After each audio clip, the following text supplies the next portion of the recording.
estás, Guido? Que tal? Que tal, David? Moi ben. Ti? Que gusto verte.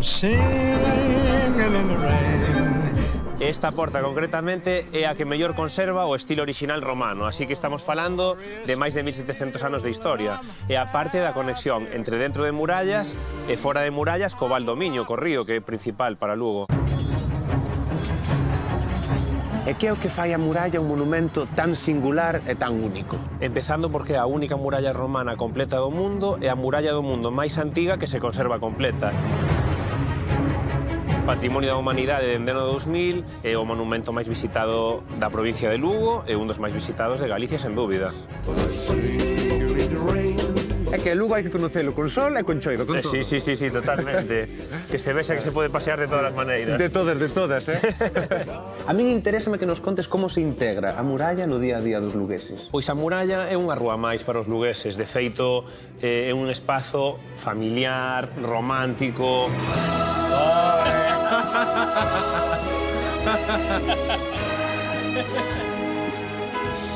Todo tipo de persoas utilizan a muralla para desconectar, para facer deporte, para ensinar, por suposto, cando temos visitas. É un lugar de moito orgullo lucense, moi integrado na cidade. De feito, diría que unha das grandes características da muralla é o social que é. Entre Muralla de Lugo ou Torre de Hércules, con cal te quedas? Bueno, eu aí, calquera que me coñeza sabe que vou responder a Muralla de Lugo. É un monumento moi representativo para a xente da cidade. A ver, a Torre de Hércules, por suposto, todos os coruñeses sinten a torre como moi súa, pero é certo que é un punto, mentres que a muralla, ao ser un anel tan longo, integra, insisto, a moitos barrios da cidade, é a única muralla romana completa do mundo, eu creo que simbólicamente é moi importante para Galicia. Pois a muralla de Lugo, aparte de que é única no mundo, para min é un lugar de poder.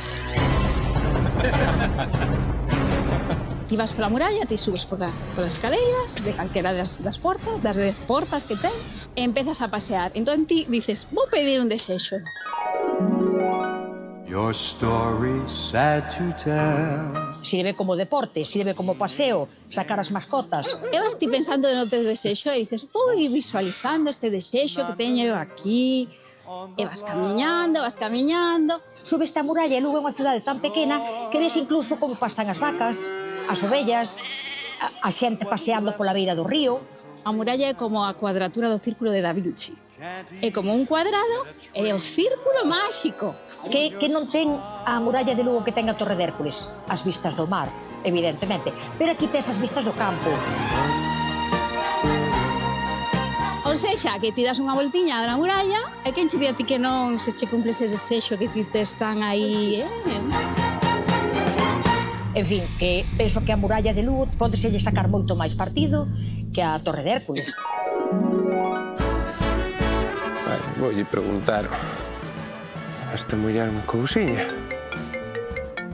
Xa tardaba en chamarme para molar. Hola. Hola, Alba, que tal? Mira, que iba paseando aquí pola muralla e surxiu unha dúbida, ó. A ver se me podes ayudar. Seguro que sí. Mírame aí en Google a ver cal dos dous monumentos foi antes Patrimonio da Humanidade, o que teña dúbida agora, se a muralla ou a torre. Mira, pois aí non me pillas, porque sei perfectamente que a muralla foi declarada Patrimonio da Humanidade vale, xa me parecía, antes que a Torre de Hércules, pero iso non significa nada, non quere dicir absolutamente nada, xa cho digo. Non quere dicir nada, nada, ui, que va. Para nada. Xa che gustaría aquí estar na contorna na que estou eu. Ala, veña. Seguro que non fai nada de vento. Veña, un biquiño. Veña, bicazos. Hasta logo. Chao.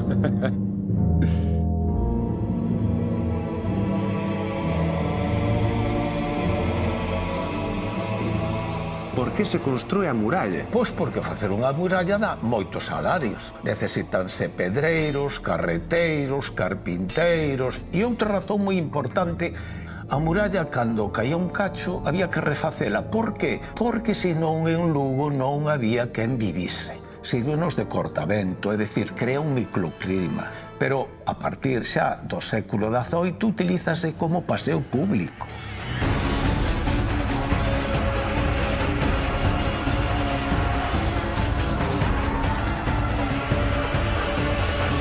Houve episodios bélicos, sobre todo na Idade Media, por aquelas loitas que había. O último que coñecemos foi a Revolución Irmandiña de 1467-69, en que un tal Roi López do campo, é dicir, que era da Praza do Campo, pois derrubou unha parte dunha mea, na que a súa vez estaba construído o castelo. Entón, a partir de aí, xa hasta o ano 1809, que os franceses están en Lugo desde o día 9 de xaneiro o día de San Xoán, pois non houve ningún episodio bélico.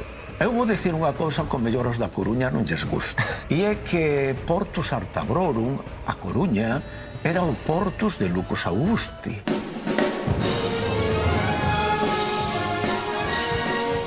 A Torre de Hércules é moi importante, é un elemento tamén de orixe romana, un faro moi importante, e se o faro era importante era porque o porto tamén era importante.